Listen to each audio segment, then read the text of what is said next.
Welcome to All Things Moore County, Moore County's weekly radio show highlighting the many facets of the Sandhills. That includes real estate, lifestyle, community, and neighborhoods. And now, from 4 Properties, here's your host, Bill Sahadi. Good morning and welcome to the talk show, All Things Moore County. Dorothy, in all the years we've done the show, and we've listened to the intro, it just occurred to me that all the things we talk about, the facets of what the show covers, is going to be encompassed by the group, the guests we have today. It's a community, lifestyle, neighborhood, real estate. Aren't those the 4 things that we put on the ad? Yeah, I think so. I've done Every single... I listen to it every week, and honestly, I can't remember what it says. This is the first time that it was not just one of the 4, but all of the 4. Well, that's good. That's kind of cool. And so you're saying, so what are we talking about? We're talking about Habitat for Humanity of the Sandhills, and the entire hour we're going to be joined by Executive Director Amie Farrah and Program Director Farrah Newman. I've been here 23 years, and I first came in contact with Habitat for Humanity just prior to 2010. And today, 13 years later, I knew a family who had built a home and who, a single mom, who raised 6 children. One of those kids, 2 of those children right now are in the service. One of them is getting her master's degree in occupational therapy at Duke. She got a scholarship. Her mother transitionalized I don't know how many times and is a very viable and omnipresent real estate broker who is still caring for their youngest. Amie, I tell you that because you know exactly who I'm talking about. Absolutely. We're talking about Victoria Lopez. Yes. And her great kids and what a job she did. She's fantastic. You look at that family and what they accomplished. Isn't that what the goal of Habitat for Humanity is long term, to see somebody coming in who did not feel entitled, who was privileged to build a home, to pay for the home, to house their family, and to raise their families so that their kids could succeed? Absolutely. You know, I always think back to during our 30-year anniversary, we made some calls to people. You know, for a lot of our homeowners, once they build their house with us, we are the bank. But, you know, how often do you call your bank to say how things are going? Not very often. So some people do and stop by, and some don't. You just assume everything's going well if mortgage payments are being made. But we hadn't done anything to really reach out. And we did that intentionally that year. And we found many Victoria Lopez types out there. And, you know, we said, wow, what on earth? What happened after you did this? What caused you to take these leaps? And they said, you know, after you build your own house, you kind of feel like you can do anything. Right. So we feel like we have really learned how to find some diamonds in the rough, people who either were going through difficult times or, like you said, just hadn't had that chance in life. So we're really proud of the work and super proud of the partners we get to serve. Farrah, when you see a family like that or families like that, every day it reminds you how important the work that you do today is because of what you can see down the road. Yes, I would agree 1,000%. I think, especially with the Victoria Lopez story, when women or single parents transition from a partnership to singlehood, they need somebody to believe in them and stand behind them, and that's what Habitat does. It really changes people's lives for the better. Yeah. So I am behind that 1,000%. Yeah, she's one of the wealthiest people I know because of all that she's accomplished. And I think about the legacy that she will leave, which are her children. Oh my goodness. Those children, and they have been on the show on and off over the years as they've grown up, they never expected anything from anybody. They went out and worked and were appreciative and grateful. Gratitude is the one thing that she taught her kids to have, and they never expected it, but they had to earn it, and they believe in themselves, just like Victoria made that transition. That to me was just remains to me a very important story. Oh yeah, she was just in our office. We saw her just before we left. She's volunteering on supporting our Women Build committee. It's incredible. And she gives, and she's a giver, not a taker. Yeah. And that is very refreshing because you can identify that in a minute, right, with someone. And she's definitely a giver. Habitat is one of the most iconic organizations in Moore County. We hear conversations all the time about Southern Moore versus Northern Moore. We think, it's a tale of two financial entities. And there are a lot of people who can't just pull into town, buy a home. They need assistance. They need help. And one of the misnomers about Habitat all over the country is that they're being given a home. That's not the case at all. No. People who, you have to qualify to buy the home like you have to qualify for a loan to purchase a home, right? Absolutely. And so I think that was a misconception I had when I started as a volunteer many moons ago. I volunteered. I can't build a house for anything, but I enjoyed finance and that was my background. So they needed some volunteers to help homeowners who had gotten behind on their mortgage. And I said, mortgage? I thought you gave away these houses. And so I was quickly schooled.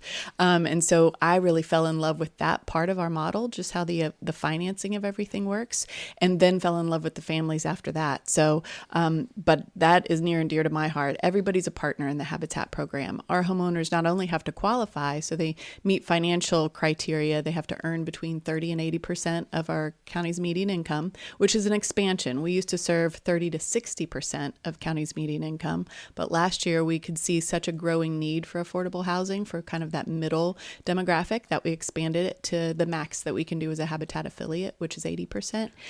They also have to have very limited debt to income ratio, no more than 40%, including their anticipated Habitat mortgage.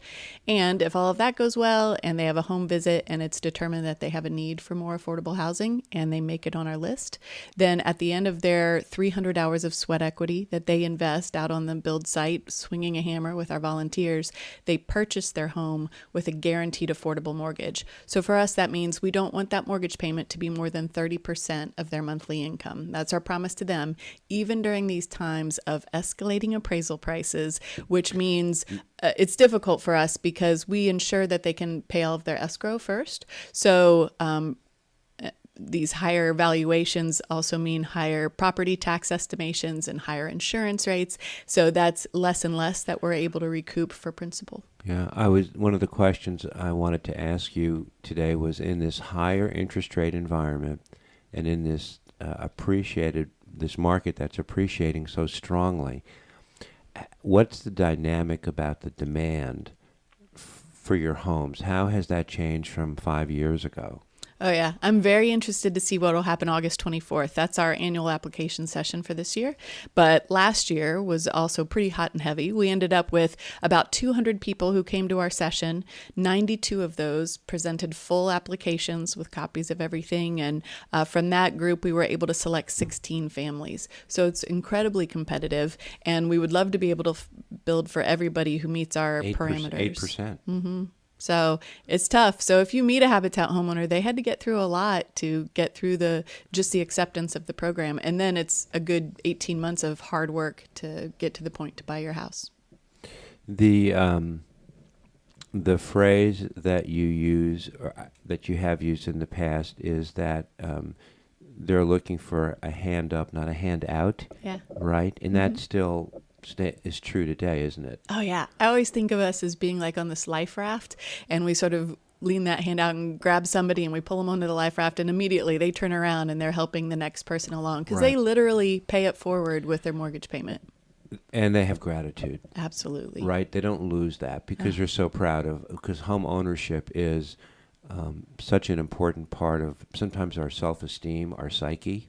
And, I know they say the American dream, but as many people who have thought that Habitat gave homes away, as many people think that Jimmy Carter started Habitat, and what a great guy, because he was building homes with his buddies and they were giving homes away. And and he is now in hospice, and I guess he has been the billboard for Habitat for many years. He is our most famous volunteer. Yes, he did not start Habitat. That's right. Yeah. How did Habitat start? So Millard Fuller, it all started with Koinonia Farms, which was just sort of this group of people who said, hey, we should be able to live together with different backgrounds and coming together and build shelter for each other. And it sort of started, and then it just grew and grew. And eventually other communities found that they wanted to try and do that back in their own community. And so we had a group of individuals here in Southern Pines, a lot of the same folks that started Coalition and some of the other institutions in our community, Sam Walker and all of those folks who found out about it, and they said, we want to try and do that here. And it started, and they just started with a group of volunteers who wanted to make it happen. And now 35 years later, we're at 300 houses we've built. We've also done 300 critical repairs, our Aging in Place program, and we have served 318 families through our Tithe program. So most Habitat affiliates have Tithe partners internationally that don't have the same funding sources we do here in the States. And so our partners are Haiti and Zambia, and this year we've hit 318 families because every time we build a house here in the Sandhills, we send a check through Habitat International to build a house at one of our partner countries. So that means that probably in this next year, we're going to hit 1,000 families served just from our little affiliate in the Sandhills. You mentioned early on that you were the bank. And how is the bank working in this higher interest rate environment? How is that affecting your ability to partner up with people? Yeah, so very interesting thing we started doing about 3 years ago. We were able to partner with First Bank. They sort of used us as a guinea pig, and we were happy to be that since they're stationed here and headquartered here. What they're helping us do is move our cash a little bit faster. So they are helping by underwriting some of our loans, and that allows us to recoup dollars the day that we make a sale instead of over time, one payment at a time. And that was a game changer for us because it meant we could bank some dollars and have opportunities to buy land that before we just couldn't. Traditionally, Habitat affiliates are asset heavy, but cash poor.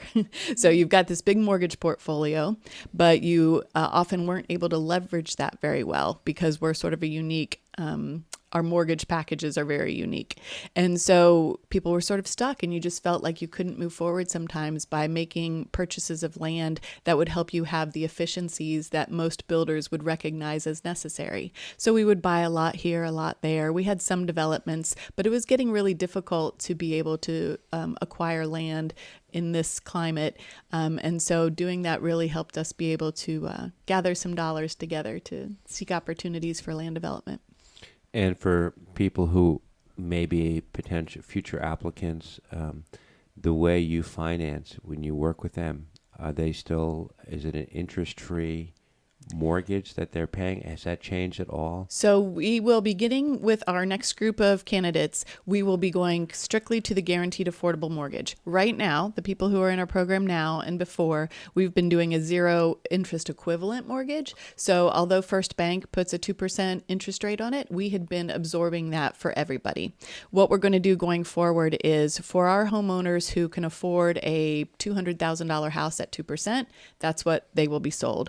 But for many of our homeowners, we have to build in a silent mortgage, a forgivable mortgage. As long as they stay in their home the entire time, then during the life of the mortgage, then that gets forgiven a fraction each year.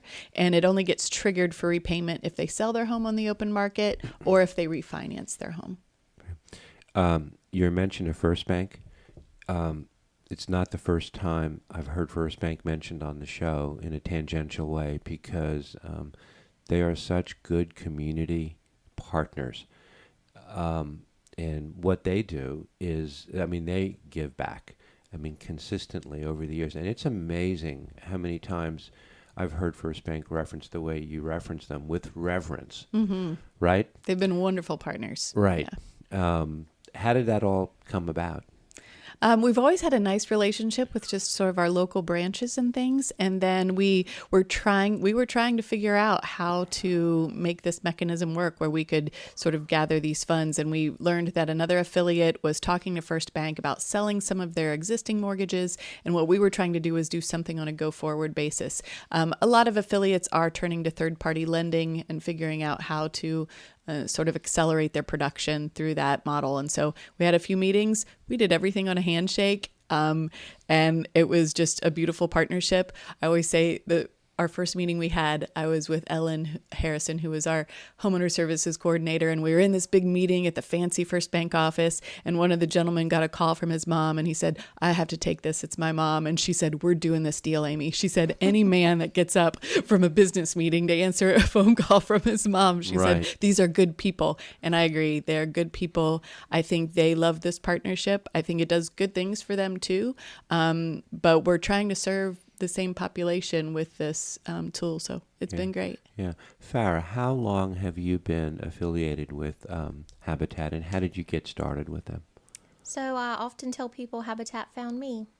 I had a varied background in finance and general contracting, and I started with the Sandhills in March of 2017 as the finance manager. And quickly, staff changes. I was given the opportunity to take on the general contractor role for the affiliate and to oversee all the builds. And I jumped in both feet and I was like, let's do this thing. And we went from 8 to 10 builds a year. Now we're doing 10 to 12, hoping to go up to at least 15.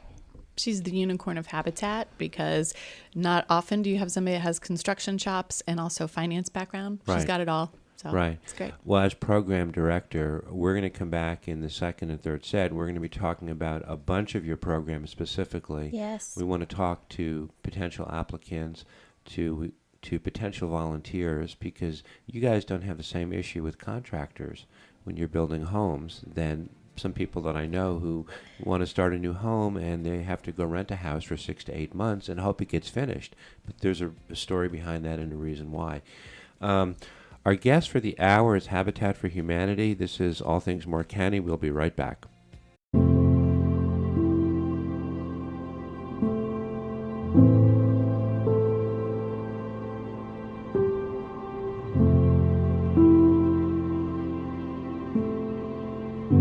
We want to first of all just thank all of you for coming. What we see today is community. We appreciate Habitat for Humanity. This is why I love my job, working with homeowners, and she's been so much fun out here on the job site. She made it fun every day as we're coming out. All of those who have served and labored and worked, given of your free time and energy, it means so much. This is the result of people coming together. So Father, we give you praise today. We thank you for who you are. We celebrate your love. We celebrate your faithfulness. None of this would be possible without you, because every good and perfect gift comes from you. First off, I do want to thank my mother, my sisters, Montasia and Kamisha, my friend Desperado, my Aunt Punky, who's here, my uncle, who is also my pastor, the worships here. My dad, Ricky Moore. All this is nothing but God. When I tell y'all believe it, I stand on his word and I will forever stand on his word. I want to thank all of you for coming today. I love y'all so much and I thank y'all for coming. And, welcome to my home. Yeah.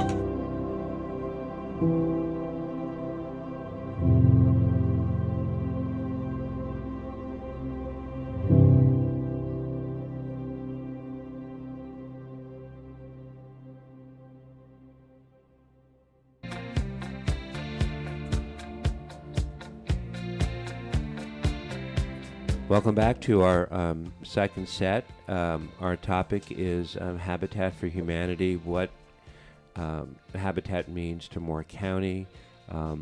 It's been a big part of my existence in the 20-some-odd years I've lived here. And all I see them doing is good things. Our times are changing. Our values are growing. Moore County has been found out in such a large way that in our regular real estate business, there are people who are now widening the circle and looking in Hoke, looking in Rayford, looking in Richmond. Not everyone can live in Moore County, and the traffic has taken a turn. It almost looks like some days New Jersey to me. I'm not happy about it. But the people that Habitat target, how do you reach them? Farrah, I'll ask you this. How do you reach them beyond your website?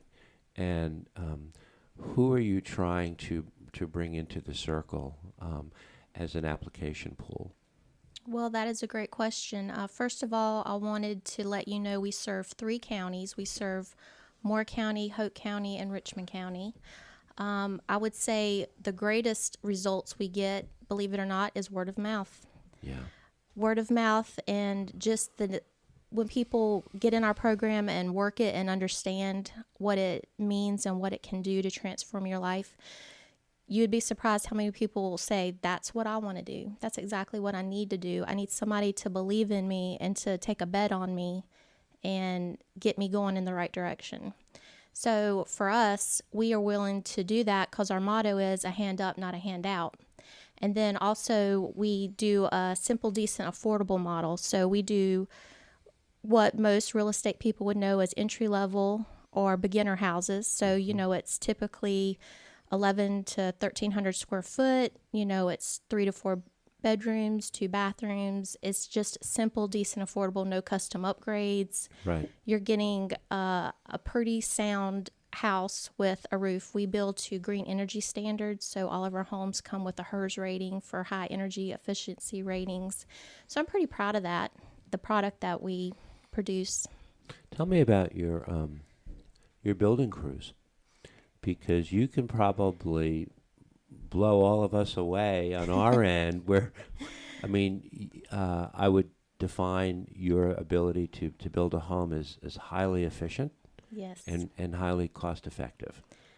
Well, I think a lot of that has to do with, we have about 5 different home plans in our repertoire that people can choose from, and people are allowed to build based on family size. So you can get a 3 or 4 bedroom based on how many people are going to be living in your home. I think COVID taught us a lot about volunteerism and how to run our job sites. I bet. But I don't think people understand how actually we do build. Nothing's given to us. I have to pay subcontractors, trades just like any other builder. I have to buy my building materials just like any other builder. The only benefit is when they partner with us, either they can get some advertisement that they might like, or if they need a tax benefit of partnering with us, then we can make that arrangement. But I pay the same things as any other builder or developer pays in the county. So how have the cost increases over the last couple of years affected your purchasing plans? Well, that's the thing. The more it costs me to build a house, the less houses I get to build. Because unfortunately, in the 3 counties that we serve, you can only raise so much money. You can only get so much grant funding. So right now, what we're building at the 12 house mark, and we're looking to get to the 15 house mark, our costs have been anywhere from 50 to 100% depending on the flow of materials, through the last 3 years of COVID. And I do not predict those prices going down any. I used to build a house for $150,000, and now that same house is costing me almost $180,000. And then I'm surprised it's not more than $180,000. I thought you would have given me a higher number than that. That's just the house. I'm not talking about infrastructure. I'm not talking about if I have to build a road or build out a subdivision. Right. That's just the house. Right. Recently, there were some articles in the Pilot. You all made a 100-acre purchase. Can you talk about that purchase and that project and what's going on? Yeah, the joke between me and Amy now is we have the 100-acre woods. She's Winnie the Pooh and I'm Piglet. Really? So can we talk about where it is? What your long-term plans are, envisioning for it? Sure. Go for it. So we purchased 100 acres beside Bernie Hardware on 15501 going towards Hoke County. It was a great opportunity when it fell in our lap, per se, and we jumped on it. Great location. Great location. Oh my goodness. The town of Aberdeen is building the Sportsplex across the street. Legacy Lakes is nearby. Our current subdivision we're building, Bluebird Hill, is up the street. Yeah. So for us, it was a great opportunity and great proximity to the neighborhood that we like to build in. That area is on one of the gateways into southern Moore County. It may not be 3 miles to the Harris Teeter in Aberdeen. Right. Yes. Straight shot up Highway 1. And it's perfectly positioned for us since we span Hoke, Richmond, and Moore. It's sort of like right in the middle it's of right all smack of it. in the It's great for us for all kinds of reasons. And so you have plans for how many houses there eventually? So it depends. We have some really big visions for this property. We have never had enough land to be able to share very much. We sort of scraped every lot we could. And so we had been hearing from a lot of our employers. We have great relationships with a lot of our local employers, and they love the work that we're doing, but they also had a need to serve some employees that are a slightly higher demographic than what we serve. So above that 80% median income. And we were like, we hear you, but there's not much we can do about that. As a Habitat affiliate, we can really only serve up to 80%. But when we received sort of our big gift from Mackenzie Scott last year, we said, we really want this money to go towards our future selves, and land development is where it's at. So once we secured that, we knew we now had an opportunity to be able to share some of that property with other people and let them do something a little different than just our traditional model. We also, Farrah had been wanting to do a mixed income community for a long time. We really believe that when you get people of different backgrounds and different economic, just that economic diversity, that there are really some great synergies to be gained by living in that space. And we love just the intentional living that we do as a Habitat community and how we see that on our build sites. We felt like that would be really beneficial. So we pitched it to some of our local employers, and we're now seeing if anybody wants to move forward with us on that project. Our vision of that would be that we might retain, let's say, 200 units to serve Habitat families, but that an additional 200 or 300 families might be served at maybe a closer to market rate, something that's more driven by our local employers, and it would help them make sure they have space for their staff without necessarily having to go through the Habitat model. So without going through the Habitat model, they do not have to go through the Habitat application process to purchase. Right. And actually, it would probably be rentals. What we'd really like to see are Habitat homeownership coupled with market rate rentals in the same space. Or I'm calling it market rate. Maybe an employer would choose to subsidize some of that if they want to. But in my thinking, it's really just having access to housing that people are struggling with right now.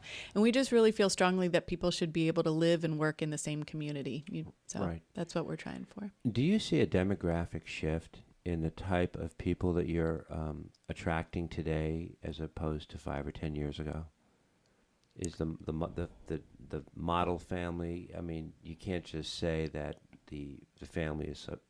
How many children are they? Are the people getting? Are they older? Are they single? Are they young families? Maybe just more diverse. Yes. From age to background to sort of income levels. Maybe. The family makeup has just become much more diverse. We just closed on our first tiny home and with Marilyn, and she's just a retired woman that had moved down here from Minnesota. Yep. Is that right? But was just looking to downsize, and she met all of our qualifications. And so just different than what we always had done. How tiny? It's under 500 square foot. Okay. And layout? The specs? Well, I don't have the specs off the top of my head. Like how many bedrooms, how many baths? 1 bedroom, 1 bath, kitchen, living room, dining room, all one. It's all one level, and it's perfect for one person. Wow. But again, if there's nobody in the market building that, how could she ever find anything that she could afford? Right. Where the tiny home is located, is that a community where there will only be tiny homes, or will it be a mix? No, Mixture? it's a mix right now. The first one we have is up in Carthage. The second one we're doing is in Aberdeen, just on a regular street. We do certainly in this big property, we could see maybe a cul-de-sac of tiny homes. Maybe it would be seniors that would all be there. We'd have lots of ideas for that, but it's in partnership with Sandhills Community College. So one of our supervisors is instructing the class. So you can join in on the next one. It starts in August. Wow. Yeah. Talk about your woman build program. Ooh. I'm seeing a lot of publicity, a lot of activity about it. Absolutely. And that's because those women are on fire. Right. They are fantastic. We have such incredible volunteers who just take it upon themselves to get all kinds of things done. So our Women Build Committee not only recruits women to come out to the build site, their build will start in the fall, but they also do fundraisers to help offset the cost of the materials that Farrah needs to purchase. So we're getting ready to have our Forest Creek Golf Tournament on June 12th. It's already full, so sorry, but you can come next year. But great. they're doing that. They've had successful fashion shows in the past, women's empowerment brunches, all kinds of things that we just feel are exciting to the community, and also encourage women to come out and build with us, because it's not necessarily the most natural of things for women to come out to a construction site. So Right. we like to encourage that. And your gala was just completed not too long ago, and that's one of your chief fundraisers for the year. We're going to come back in the third set. I want to talk about how you raise funds too, because that's another big piece of the puzzle. People, you have to think outside the box. You have to be able to pivot. I mean, it is competitive, right? But I will say, through social media, you guys keep a very strong presence out there, and it's consistent, and that's what it has to be, right? Yeah. Yeah. Thanks. We'll come back in the third set with Executive Director Amie Farrah and Program Director Farrah Newman, talking all about Habitat for Humanity of the Sandhills.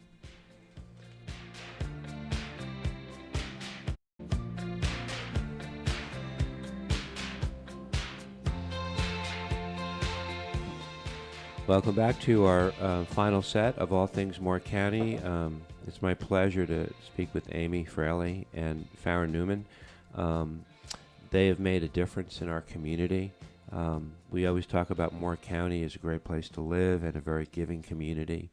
And all the nonprofits who have a reason to be they're all up against it, because fundraising is a big part of what they do on a day-to-day basis. And I would say that you guys have done a very good job year in, year out. And that just doesn't happen by luck. There's work behind it. I don't know if you have your own marketing people you have locked up in a room somewhere, brainstorming, but your message is as consistent as anybody's in Moore County. Thanks.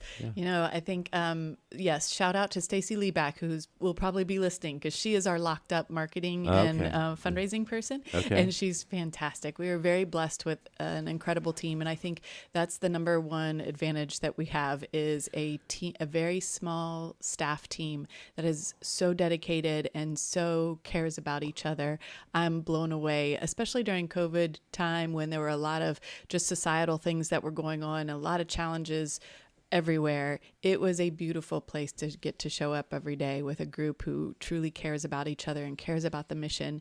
I tease Farrah that she's doing the work of 10 men, because we've gone to visit other affiliates that are doing maybe slightly more production than us, some of our urban affiliates. Right. And they've got about 130 staff on board, and we have about 22. So, and that's including our restore staff. So, and that is in part also because we have dedicated volunteers who show up day in and day out, and they treat this like it's their child, just making sure that everything gets done. So that sort of feel that everybody has, it allows us to stretch our fundraising dollars further. We don't have to spend as much on salaries. And so that means more 2x4s and more windows and trusses and all that good stuff. You mentioned the restore, and that's one of the largest faces of Habitat in Moore County. Isn't that something? Because people in our end of the business, people are going back and forth, recirculating furnishings and personal possessions that the restore will take. They'll turn around, resell. And that has got to be a great source of revenue as well. Oh, it is. It's about 1/3 of our revenue. So I would say about 1/3 of our revenue comes from our homeowners and the mortgages that they're paying. 1/3 comes from our restore. That's a lot. And then 1/3 comes from our other traditional fundraising, like a nonprofit. But the Restore just hit their goal today for the entire fiscal year, which doesn't end until June 30th. But Dondi Jones was on the loudspeaker today cheering everybody on because they already hit their sales goal. So last year they did 1.345 million in sales. That translates to about 7 houses once they've paid for those trucks to go out and do all the free pickups and keep the lights on and keep their small staff team. But they do a lot for their Restore. In fact, he said they had so much furniture right now, they're probably going to have to do another 50% off sale. So, be prepared for that. People are lined up at the doors when we have our 50% off sale. But we love that. And really volunteering in the Restore is a great way to build houses, because if you'd prefer a climate controlled way to give back to the community, and you don't want to swing a hammer or be out there doing those things, the Restore is amazing.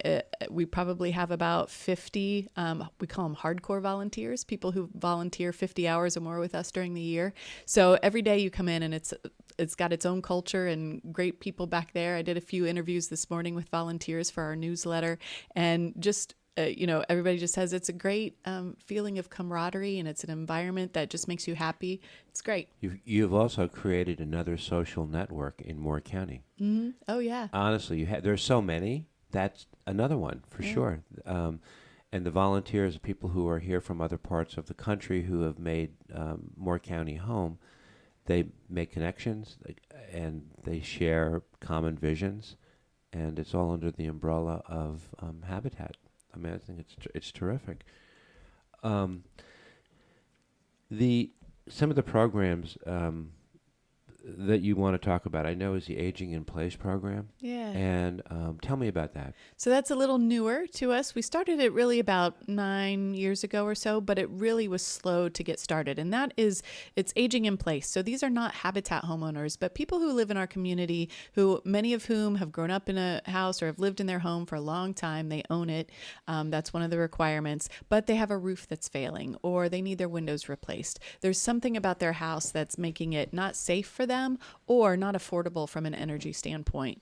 But most of them cannot stroke a $12,000 check to get a roof replaced. So the Aging in Place program is really simple. We require partnership, just like we do in everything in Habitat. So our homeowners pay 25% of the direct costs that we pay to a roofer, let's say, and we pay 75% of that cost. And we try to get that funded with grants and other donations, things like that. But that allows a lot of people in our community to stay here who might otherwise have to leave that house, or they're just going to be living with really poor energy costs because they're losing, heat through the roof. Do they have to go through a similar application process as a potential new homeowner? Similar. In September, we do our open applications for our repairs. There's no minimum to the income that we can serve with that because there is no loan that happens. So there's no mortgage. There's no lien on the house. So we just have to make sure that we don't serve families that are above 80% median income. But similarly, we will sort of match up the funding that we've secured. And I will say a lot of our Aging in Place funding comes from grant sources, and that's different than our new home construction. But we work a lot with the USDA, the Home Preservation Grant, and also the North Carolina Housing Finance Agency Urgent Repair Program and Essential Single Family Rehab. Grant writing itself is fun. Oh my God! Are you the chief? Yeah, I get to tell the stories of all the cool stuff we do, Bill. It's fantastic. That is a job that maybe didn't exist 30 or 40 years ago the way it does today. It's a job description that people didn't have, but there's an art to it as well. Oh yeah, but it is really fun. I get excited every time I get to write a grant because I just get to tell these stories of all the work that we're doing, the people we're getting to serve, and it makes me want to give money to it. So I figure somebody else should. You don't rest on your laurels, and you know that volunteer turnover happens, and you have to keep replenishing and going back to the well. You can't take your foot off the pedal at any moment in time, because if you were caught short, it stops everything. I would say that's true. I think the biggest thing that Amie and I always try to bring to anybody we speak with about Habitat is just our excitement about it. We have a synergy for it. It's God's love in action. We love the thought of the mission, and we love people that want to further the mission with us. So it's not a fakeness by any means. We're not trying to sell you snake oil. We really try to sell you the American dream and helping people. And I think people see that I don't know the word I want to use, but the genuineness. Yeah. And you That's can't perfect fake. word. Yeah, and you can't fake it. You can't. So Right. You're either credible or you're not. Right. So that's the most exciting thing that I love about Amie Fraley is she's fun to work with, and she believes in it as much as I do. Yeah. We have some. I've been privileged to have some what I consider transformational figures in Moore County. Who get to come on the show. She's one of them. Yeah, I would have. Yeah. And it's a privilege because good leaders inspire and don't take the credit, which you don't, by the way. You are ridiculously humble. But aren't some of your new homeowners some of your best marketing tools? Oh. Some of your best salespeople, where you can do it, but they do it for you as well. Yeah, and that means a lot to us because we serve a lot of, sometimes we won't realize till after the fact that somebody was a cousin of somebody else we built for. Uh-huh. But to us, that's a testament that we're doing the right thing. We're doing good by our customers because they're sharing it. Yeah. So we all, the three of us, all live in the same world in terms of real estate. We're all under an umbrella. So today, in 2023, what are the parameter pricings of the homes that you're building, from the tiny homes right on up to the largest 4 or 5 bedroom homes that you've been permitted to build? What kind of, how does that translate as an appraised value or as a market value, resale value? Well, to start all of our affordability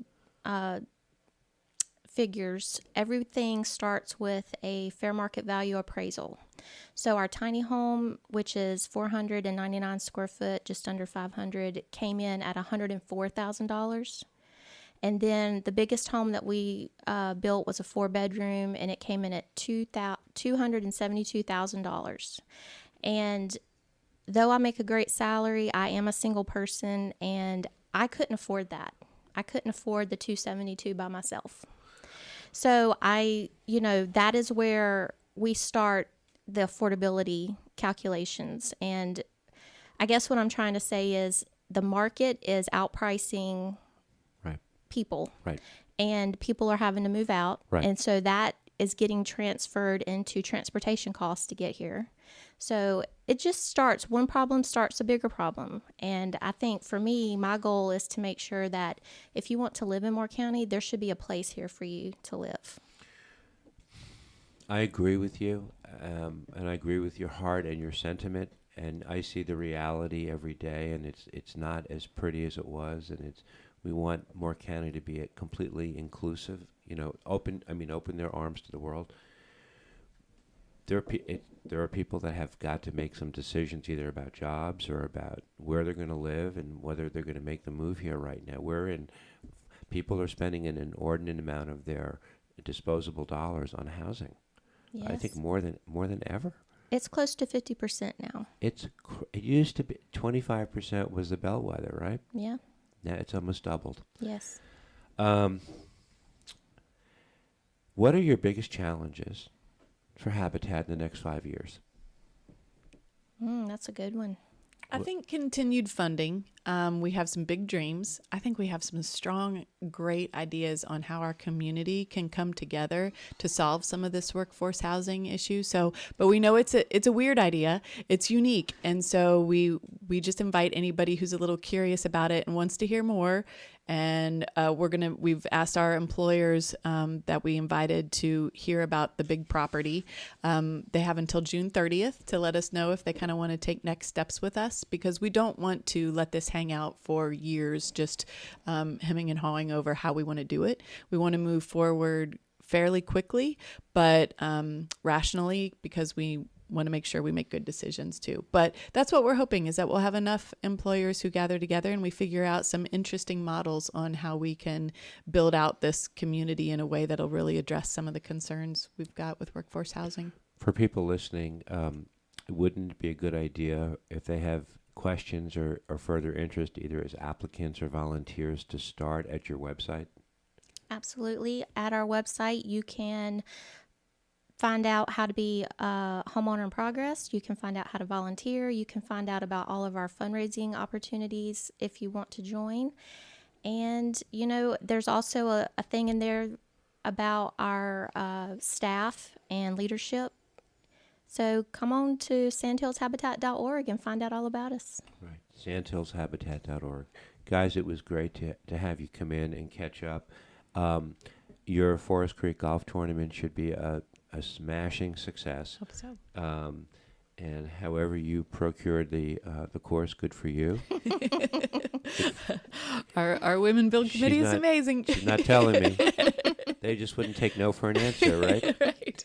Farrah, it's good to see you. Thank you for coming Thanks, and joining Bill. us. Amy, it's Appreciate always it. good to see you as Thanks, well. Bill. And we hope to see you down the road. Habitat for Humanity is a big part of Moore County, north and south. It's become part of the fabric of our community, and I expect nothing less going forward. So best of luck. This is All Things Moore County. Have a great week. Thank you.